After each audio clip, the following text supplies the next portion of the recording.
문재인 정부의 청와대 고위 참모진 14명 중 절반이 주택을 2채 이상 보유한 다주택자로 나타났습니다. 부촌의 상징 강남 지역에 사는 참모들도 적지 않았고 검찰 개혁의 상징 윤석열 서울중앙지검장도 자산가로 드러났습니다. 성승환 기자입니다.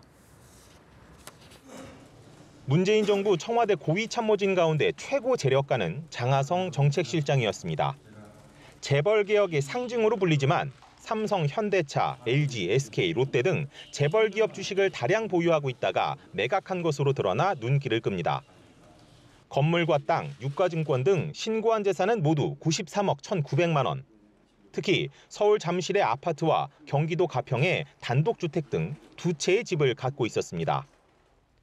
장 실장을 포함해 청와대 고위 참모진 가운데 다주택 보유자는 모두 7명. 전체 14명 중 절반입니다.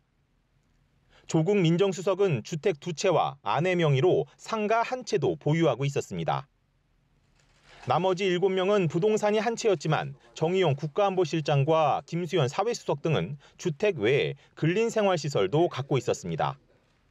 정 실장이 가족 명의로 보유한 근린생활시설 가격은 6억 4천여만 원, 집값보다 8천만 원가량 더 높았습니다.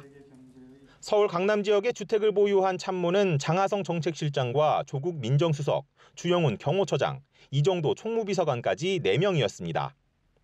특히 장하성 실장과 주영훈 처장의 집값은 10억 원이 넘는 것으로 나타났습니다. 한편 검찰개혁의 중책을 맡은 윤석열 서울중앙지검장도 신고재산이 64억 원이 넘는 자산가로 드러났습니다. 배우자 명의로 2채의 주택을 보유하고 있었고 그중 서울 서초동에 있는 주상복합은 12억 원에 달했습니다. 문재인 정부가 파리 부동산 정책으로 다주택자에 대한 규제를 강화한 가운데 고위공직자 상당수가 규제 대상인 셈입니다. 연합뉴스TV 성수환입니다.